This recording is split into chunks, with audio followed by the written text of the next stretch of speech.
What is going on, Cardano friends? Welcome to the YouTube channel. My name is Fareed, and I want to welcome you guys to an interview with a fellow YouTube content creator, LGC Josh. Welcome to the channel, Josh. How are you doing today, man? I'm doing fantastic. I'm stoked to be here. Dapp Central is literally my favorite Cardano-based YouTube channel right now, so I'm just excited to sit down and talk with you. Yeah, no, I really appreciate that. And it's actually funny because you are a huge inspiration to myself. I remember back right after the top of the bull run watching your MELD videos, and that was actually what hooked me into MELD. And ever since, I've been within the Cardano space. So we're actually going to be talking a little bit about MELD here in just a second. But with that said, let's just quickly just review what we're going to chat about. And then I'm going to give it over to you to give us an introduction about yourself and what you do for the Cardano community. So if you guys are watching this video, if you guys appreciate this type of content, please make sure to tap that like button. If it's your guys' first time visiting the channel, make sure to hit that subscribe. And if you guys have any questions about anything that Josh and I are going to be talking about today, then please make sure to leave a comment down below. Now, with that said, Josh, do you mind giving us a brief introduction to yourself and how you came into the crypto space? Yeah, for sure. How I came into the crypto space. I got a long, weird history with crypto. I've known about it for quite a long time, but never had the guts to jump into it. And when I did finally jump into it, I got wrecked from the top of the bull market in 2018. But it was good. I learned a lot. I did start doing some research, got into Cardano. I want to say like early last year, early 2021. Started up a YouTube channel that was intended to just be a general cryptocurrency YouTube channel. And I found that there was just so much stuff happening in Cardano. So much of my attention was what was happening here. So I ended up just shifting my focus to being a Cardano-based fundamentals analysis channel with some decentralization propaganda every now and again. Yeah, I think you have a really unique talent in the sense that you are very articulate and you do a really good job of presenting your arguments, right? So I like watching your videos to get that broader perspective because you bring that. And so again, I'm a huge fan of your channel as well. And for those of you guys who are watching, definitely check out Josh's channel. It's Late Game Crypto. Give him a like and give him a thumbs up. Again, we're all aiming here to grow the Cardano community, and we all have a single mission, which is to bring mass adoption to the chain. Now, with that said, Josh, we actually were able to meet in person about 2 months ago at a Cardano community event, which was CNFTcon in Las Vegas. Now, I enjoyed that greatly. I was out there supporting the MELD team. I was out there getting content, hanging out with the Cornucopias guys, and we're actually going to be talking about Cornucopias here in just a minute as well. But how was that experience for you, as a content creator? It was surreal. My favorite part was getting to meet the MELD people for the first time, because I've been in this chat as an ambassador with a bunch of people for over a year now. And it's nice to finally put names to faces and get to see people in person and connect. It's a much different experience than sitting behind Telegram all day. So that was amazing. And it was weird being in a community of people in person where so many people knew who I was. I think you and I can probably share similar experiences where our YouTube channels are still relatively small, right? But going to a place where all the people that are really committed to Cardano and stuff, so many of them recognize you, Right. and they know that they can recognize your contributions and your passion for the Cardano ecosystem. So it was a big deal for me. I enjoyed it a lot. Yeah, like I said earlier, when you help people out through YouTube, you really can't see who you're helping out on the other end, but CNFTcon gave us the opportunity to actually see who was on the other end watching our content, right? So getting that recognition, getting to meet the community, and then again, getting to even build and shoot while we were out there was awesome, right? So I was super excited for that. Now, one of my favorite projects, which is Cornucopias, a Metaverse project, was out there. I know you were out there as well playing the game. What were your thoughts about that? Gosh, that was a big turning point for me. I'll probably talk about that a little bit later, but seeing the demos of what they are creating just made me so much more excited about what they're building over there. I already thought that they knew what they were doing, but like seeing the product that they've already created and like what's functioning there, I was blown away. Yeah, I couldn't agree with you more, man. It was really awesome experience to see them setting up, from the very beginning all the way until the end, and then getting to actually play the games, the multiplayer. And I think they're a team that has delivered consistently, and I think it's going to pay off. So I'm super excited. And like you said, we're going to be talking a little bit more about Cornucopias here in just a minute. Now, after CNFTcon, we also had Rare Bloom. I don't believe that you made it out there. Hopefully we can see you out there next year. I enjoyed that particular event, but after that, we actually had Cardano Summit, which took place about a week or two ago. And so were you actually able to attend the virtual summit? Yeah, I was. And honestly, I was a little bit underwhelmed by the Cardano Summit compared to last year.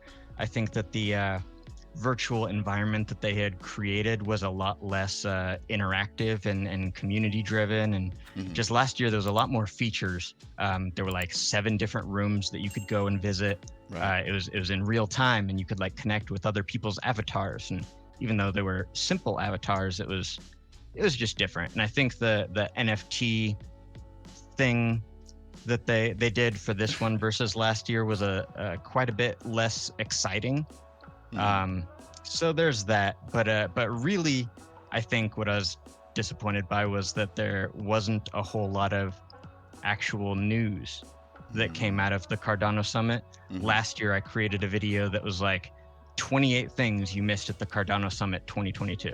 Wow. And yeah, this year I feel like all of the big announcements came from ScottFest the day before.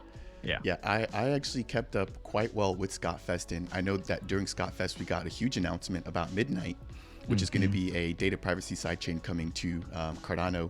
In addition to that, I believe we also got some announcements around USDA, which is a stable coin, right, coming to the blockchain as well. So I do agree with you on that like we did get a ton of updates during ScottFest.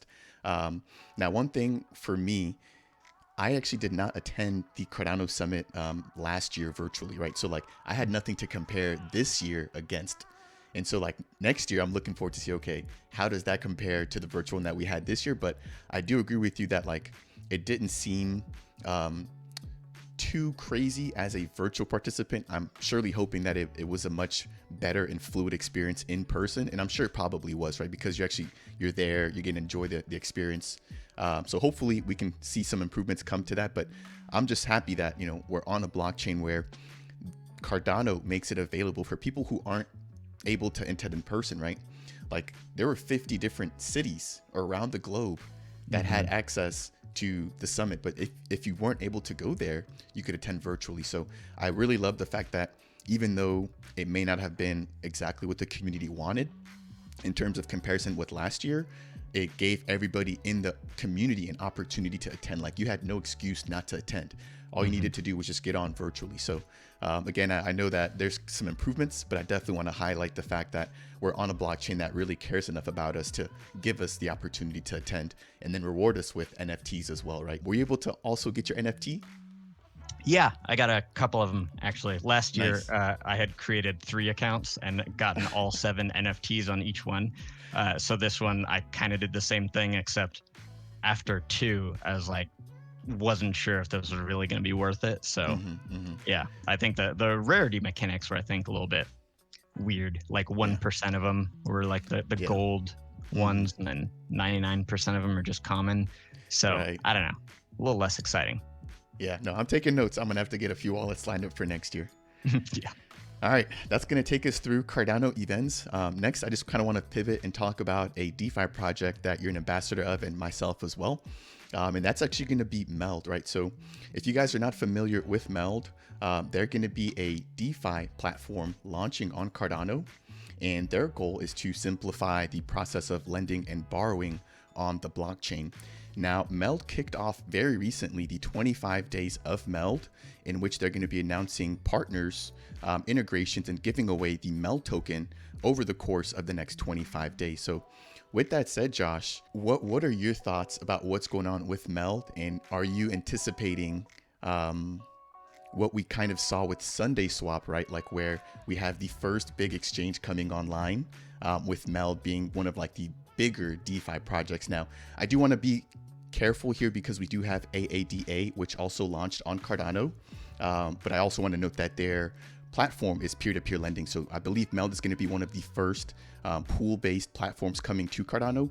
But like, what are your thoughts about MELD, what they're doing, and how excited are you about the upcoming testnet on January 16th? I am super stoked for that coming up.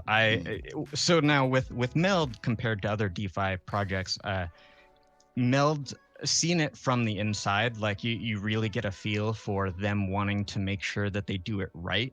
And they, just looking at it from the inside, they do not take things lightly.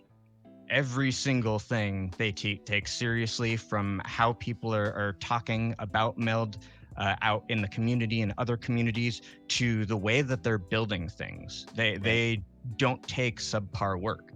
So even if MELD doesn't end up being like the first borrowing lending platform that's crypto to crypto, they probably will be the first fiat to crypto. But yeah.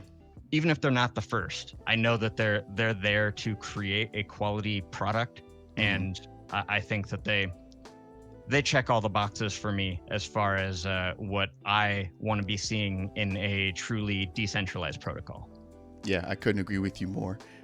Being, able to reach out to the team members like Ken, like Matt Nash, who we also saw out at CNFTcon and Rare Bloom, Matt Tristan or Plutus Plumbus, all of these different members, really being able to interact with them, I think for me personally has allowed for me to grow and get a better understanding of the project.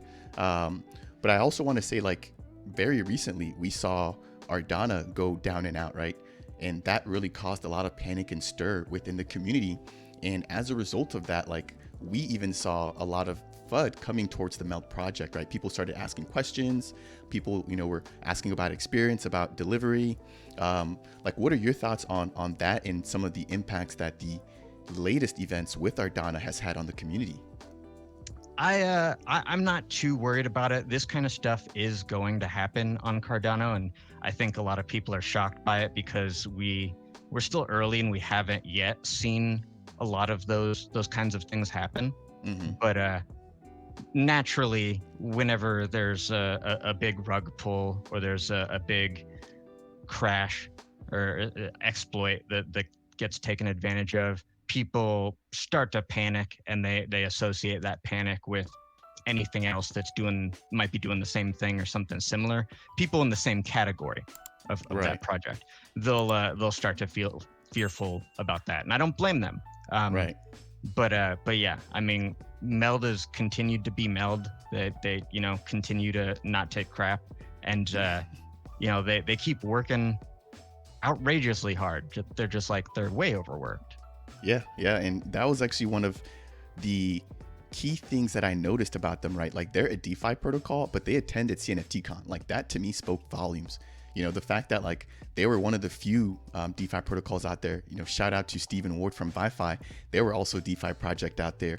But, like, they attended Consensus, they attended CNFTcon, they attended Rare Bloom, and then most recently Trim, Yusuf, and a few other members from the MELD team also attended Cardano Summit. So not only are they building, but, like, they're putting their faces out there, which again, I think for me only gives them more credibility and confidence within the Cardano community. So that's going to be it for MELD, unless you've got any other things you want to add about your experience about, being an ambassador, the 25 days of MELD, or the upcoming testnet. Yeah, you know what? Actually, the 25 days of MELD thing is something that's catching me a little bit off guard, because I feel like, I mean, you and I both know that there's a few things that we're not allowed to share to the public. Right. So there are a few things that are under wraps. They share stuff with us in the ambassadors chat, but I didn't know that this 25 days of Christmas thing was coming. Maybe I missed it. Did you hear something about it before it kicked off? So I did hear something very, very loosely, and this was actually through Charlie, and he just kind of just mentioned off the cuff back during CNFTcon. Now, I didn't pay too much attention to it, But it definitely looks like they've been, keeping that under wraps. Like you're right, they definitely didn't bring it up in the ambassador chat. And it was just kind of just dropped on all of us. And so far, I think they're off to a really awesome start. They've announced, I think, 3 different partnerships so far. But again, you guys make sure to follow MELD if you guys are not already doing that. There's an opportunity to win up to 100,000 of the MELD tokens that'll be split up amongst some of the participants throughout the 25 days. So again, man, I'm super excited. I know that you are too. And it definitely looks like they had this one under wraps because a lot of us did definitely get caught by surprise. Yeah, no, if they're not sharing it with us, and I've been surprised with the stuff that they do share with us. If they're not sharing this with us, I think there's some stuff in there that we can be excited about. Yes, I couldn't agree with you more, man. I'm waiting to see what's going to be dropped on Christmas Day. It's got to be a big present. True facts. All right. So with that said, we're going to kind of pivot things and just talk about Cornucopias now. So let me go ahead and update this here. But Cornucopias is going to be a metaverse, right, building on the blockchain in Cardano.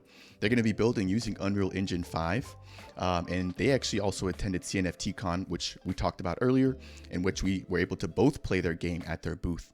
And so I know recently you actually joined the Knights Guild. Do you mind kind of giving us a rundown of how that actually happened? Yeah, absolutely. Actually, it's kind of connected to CNFTcon a little bit. I was approached by Scott, the head marketing person over at the Knights Guild, like months ago. And actually, I had ghosted him for probably like 2.5 months or something like that. Just because I felt like I was so busy, I didn't really have time to get into gaming and guilds and all that stuff. Even though I was bullish on Cornucopias before, and Right. I knew that I wanted to contribute to the community. I think I've been pretty regularly putting out 1 to 2 Cornucopias videos per month. Yeah. And I continue to that. The plan is to continue to keep doing that. But after CNFTcon, looking at the demos that they have created and how smooth it was, and how, it was so impressive, the level that they're able to create for a demo. It's not even the finished product yet. They're still working on it. Right. And I talked to Rob as I was leaving, and I shared about this on one of my videos, and it put me over the edge. And I was like, I need to get more involved. I can't just be doing the 2 videos a month. I got to be doing more, because this is real what's happening here. So I ended up joining up with the Knights Guild and dove in headfirst. I've been doing so much over there that they kind of promoted me up through the ranks pretty quickly, almost right away. I jumped up to one of their highest ranks that they have in there, because I'm in there helping to create a program to educate people about Cardano Catalyst and getting people involved in there. Just the greater Cardano community, and give some people some opportunities to earn some extra ADA and be aware of everything that's happening. Right. What else am I doing over there? I'm really putting a lot of effort into doing some community building events in the area of gaming. We started a little Knights racing group, and been trying to get together as much as we can for that to prepare for what's coming with Cornucopias. Yeah, I find it interesting that you mentioned creating more and more content for Cornucopias. They are the first project that actually gave me a shot when it came to my personal content creation journey. I can remember very clearly posting my first ever video, and I think I had like 10 or 15 views on it. And I vividly remember Rob, who's one of the co-founders, leaving a comment, encouraging me to continue creating content, and that the Cornucopias community will be behind me. And when I tell you they have more than delivered on those words, I just want to say a huge shout out to the Kopi community, huge shout out to all the builders within them. I appreciate you all, Steve, Matt, Josh, Rob, Ant, Jeff, all of you guys. There's so many names, I can't say them all, but I say all that to say I completely understand why you started creating more and more content.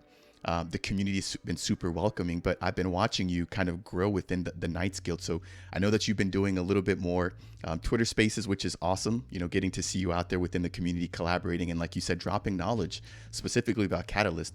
I was very impressed to see how much, you know, of the Catalyst proposals you reviewed, I believe, during the last funding round.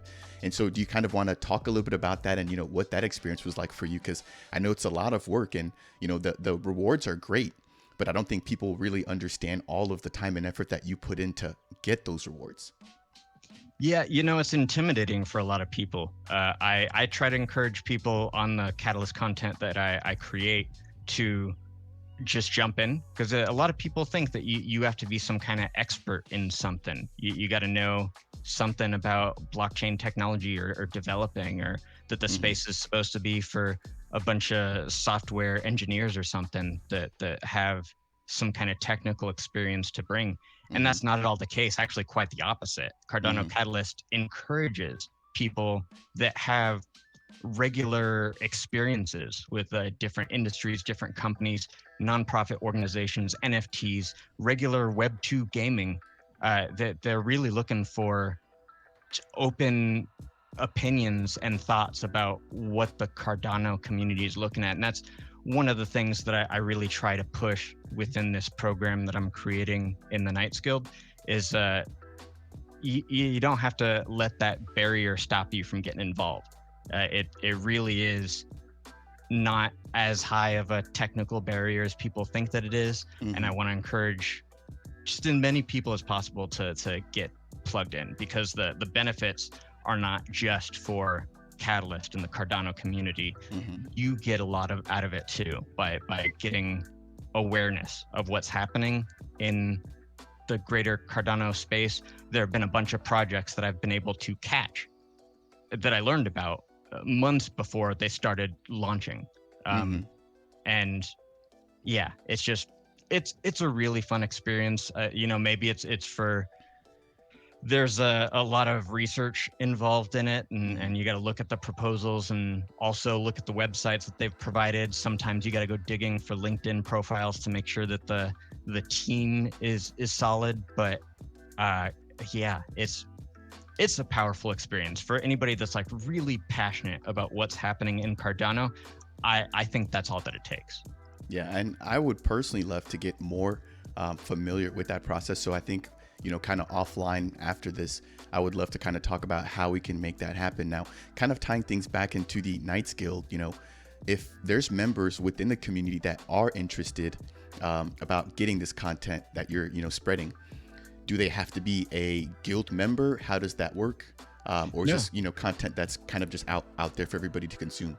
It's pretty out there. We try to make it open because we're not one to just hoard value from the community. We're a very open community that is very specifically passionate about Cornucopias. But the information that we have out about Catalyst, the seminars that I've been running, those are all posted on the Knights Guild YouTube channel. So it's open. Anybody can go in and catch the reruns on those. If you're interested in interacting a little bit more, asking questions about Catalyst and being plugged in with the learning environment that we're creating there with everybody live in person, you can catch seminars while they're happening. If you're interested, and you can ask questions right there on the spot. That's all happening on the Knights Discord. So if people want that experience, they can jump in there. They don't necessarily have to be a part of the Knights Guild. But yeah, we are mainly just passionate about Cornucopias in there. Yeah, no, I can definitely tell. And my thing about the Knights Guild too, that's been very impressive, like looking from the outside. And so I was able to speak to Juju and Isaac very briefly at CNFTcon, but like looking from the outside in, man, like the organization of the guild, right? You guys have NFTs, you guys have different ranks, different, you know, organizations within the actual guild. So like I said, that's been interesting for me to see how well organized you guys are. Now, I have yet to commit to a particular guild, but I will say that, you know, you guys do seem very interesting at this time. So with that said, I just kind of wanted to kind of give it over to talk a little bit about the NFTs. Obviously, I know there's, I think the Knights helmet is currently being minted. But like for somebody who's not familiar with the Knights Guild NFT collection, can you talk a little bit about what's already out there and what are the benefits of these types of NFTs? Yeah. So we're in the middle of what's called the Full Night series, where we're putting out different NFTs that are different elements of a knight's suit of armor. And each NFT has, they represent a different type of Cornucopias asset. The shield was the first one that came out, and that one represents the land NFTs. Anybody who holds those shield NFTs, they will be getting whatever we're able to generate in game as far as revenue goes as a guild, that will go back to shield holders. And then with the sword NFTs, that represents the custom domes. Whatever we're able to generate from that, that'll go to the sword holders. And then the helmet NFTs represents the Kopi tokens. And our goal for that one is to accumulate 2 million Kopi tokens. Wow. And yeah, we're close. We're well on our way there. Really? Yeah. That's impressive. We're already like well at the 1 million Kopi token point. And we've got quite a bit. We're waiting for the right opportunity to get in after that. But yeah, all of this is building up to our Full Night series. And with the different elements of the different NFTs that you're able to accumulate, there will be different levels of a knight's suit of armor that you will be able to create, a full knight suit of armor, and that'll come with some additional perks as well. Gotcha. So you guys heard it here first. If you guys are interested in joining the Knights Guild, I believe Josh is going to be your point of contact, at least from a content creator standpoint. Again, Josh, thank you so much for what you're doing now. Before we jumped on this call, man, you actually had mentioned a game that you guys were playing. Do you kind of mind talking a little bit about that and what that experience was like? Oh yeah. That's one that I'm really excited about. I got a few people in the Knights community to get excited about Cornucopias racing, and actually the leaderboard of the people that performed best with the racing demo at CNFTcon. We tracked down the people that were on that list and recruited them to come and be a part of this racing program that we got going on. That's impressive. And yeah, we just had our first meetup this morning. We had about 5 people show up, and a lot more people wanted to show up, but like we've got people from all over the world that are a part of this community, so it's hard to sync up everybody. Of course. But we went and found out that one of the games that was inspired, that the Cornucopias team used to research the development of their Cornucopias racing, was a game that was released back in 2016 called RedOut Enhanced. And it's another one of those games that's in the anti-gravity vehicle racing type of genre. And it legitimately feels pretty similar to what the Cornucopias racing felt like. At least that was as close as we could get, we felt. Right. We'll see how similar the mechanics are. The Cornucopias team insists that it's going to really feel like its own thing. And I absolutely believe that is the truth. But of course. We RedOut Enhanced, we were excited when we got our hands on that one. We tested out all of the ones that were on the list that they told us inspired it. And we just got together and started doing this thing. We're hoping to start up some competitions and stuff in-house and start building the community and getting excited about things there that way. Oh, that's really awesome to hear. I would love to get a shot to play this game. So if you ever got some spare time, or maybe the next time you guys are getting together, man, reach out. I would love to at least see what it looks like. But that's really cool. All right, so that's going to really kind of wrap it up for Cornucopias. I know we've been talking about them for a little bit now. Any closing thoughts before we kind of move things on to NFT projects to look out for? Nah, I'm good. Let's get it. We're going to be wrapping up today's video by taking a look at some of the NFT projects that I'm personally watching, as well as Josh. Now, the first one that we're going to be talking about is going to be the Mutant Collection. Now, I believe that there's actually a few different mutant animals, Josh, but I am not the expert here in the Mutant NFT Collection, so I'll kind of pivot over to you and just kind of give us a rundown of what the Mutant NFTs are, the collection, and some of its benefits. Yeah. Currently, they've got 3 collections out. The Mutant Crocs, which was the first one that they created. They've got the Mutant Mice, which was the second one, pretty shortly after that. And kind of recently, Mutant Toads was the second one, and then Mutant Mice was the third one. That's where they're at right now. They got another collection coming up real soon, except what it's sounding like is the way that you're going to be able to mint those new Mutant NFTs is actually going to be to burn the previous collection in order to get those up. So that's going to be interesting. Yeah. Ada Ninjas did that one a while back, and I think that it worked out pretty well for them. But with Mutant NFTs, it's they're much more expensive than Ada Ninjas was. So it's going to be really interesting to see how the supply shock plays in there. Yeah, I was going to say, I think a lot of the rise, especially in terms of the floor price of the NFT, was due to the fact that they're not just an NFT project, right? Like they're building out a lot of different tooling, right? So they've got like, I believe like a raffle system and a few other kind of different things. So, can you kind of talk a little bit about that and what you're kind of seeing from them? Because I believe you're very close to that project. Very much, yeah. I've made friends with them. I've been in it from the beginning. I minted their Mutant Crocs, quite a few of them actually. And is one of the first. I think it might have been like the second, third NFT project that I ever minted. But I'm legitimately convinced that these guys are the single best development team in the entire Cardano ecosystem. And I know that sounds like some kind of shilly crap that everybody always says about their favorite project, but like legitimately, while most projects in this space are still working to develop their first dApp, this project has single-handedly been able to produce 3 different functioning decentralized applications. They were able to create the Epoch Art NFT marketplace, and it has an awesome user interface. They could be modifying the use of that one pretty soon, but they were able to build that. It works and it functions and it's a good product. Right. The other one that they created was the Mutant Labs, which was supposed to be a dedicated DAO program for the Mutant NFT holders. They ended up migrating that over to their new app, but that one was its own individual functioning decentralized application before they closed it down and decided to combine them. Gotcha.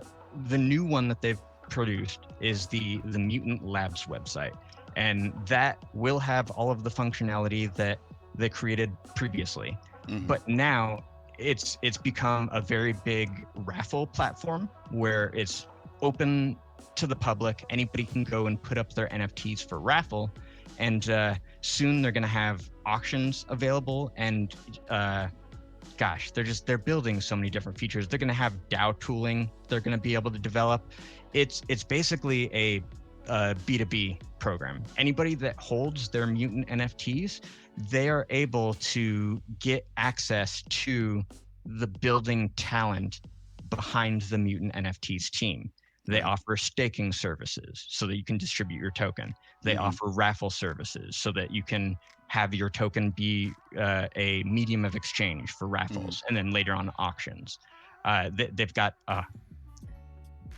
a ton of ideas. It's an incredibly creative team. They get things done. They build it, and they open up that ability to get access to them. If you hold their NFTs and you're an NFT project owner, you can add utility to your NFT project by owning it. I think what they're doing is incredibly brilliant. I think that thus far they've mainly adapted stuff from other chains that's not yet on Cardano. They've brought that into Cardano to get that rolling, but they have a number of things that they are working on that has not been seen yet in the entire crypto space. So yeah, Mutant NFTs is one of those projects that every time I talk about it on my channel, I get carried away, I get excited, and I could not be more bullish on it. Yeah, I really like the fact that you said when you get exposure to the NFTs, it really gives you access to the team behind it. And that really reminds me of the Wild Tangs NFT collections as well, right? Where, you purchase one of these NFTs and that gives you access to some of the tooling that the team that developed that collection is building. So again, you guys here, if you guys are interested in the Mutant NFT Collection, I highly recommend that you check them out. Just looking at the recent price action here, really, I think says a lot about the collection itself, right? A lot of purchases probably within the last 2 to 3 months. And I'm sure that's as we've seen some of the releases of their different tools. And so with that said, any closing thoughts on the Mutants NFT Collection, Josh?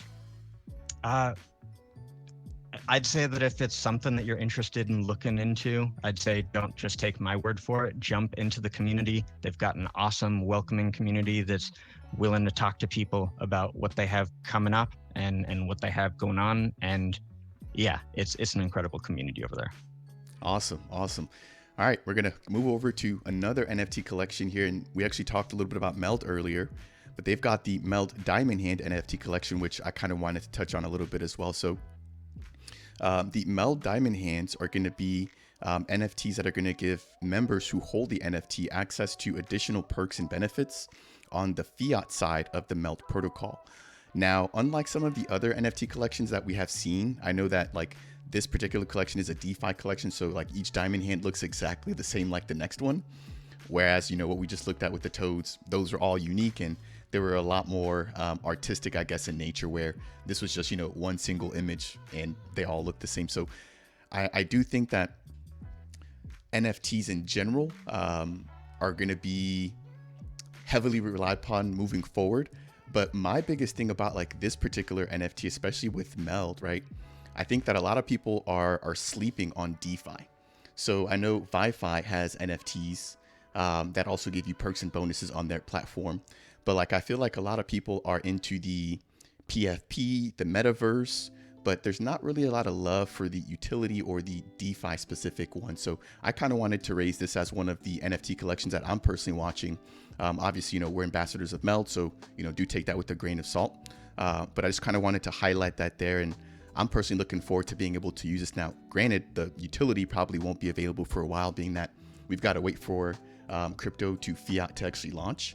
And then after crypto to fiat, then we'll have everything, kind of ready to go there. But, any thoughts about diamond hands? Are you excited about them? Do you own a diamond hand? What are your thoughts there? Yeah, no, I was a part of the ISPO from the very beginning. So I was airdropped one of these real early on. As the collection has sort of developed, I bought like 3 more of them and held on to those for a while. And I sold them off right around the 1,200-ish mark. Nice. Yeah, so I made a good 2x, I think, with that, something close to that. I'm going to be incredibly biased with this one because I was a part of the conversation of developing the utility on this one. And I think that it's incredible utility. I think that it's real just use case that you're not going to be able to get anywhere else.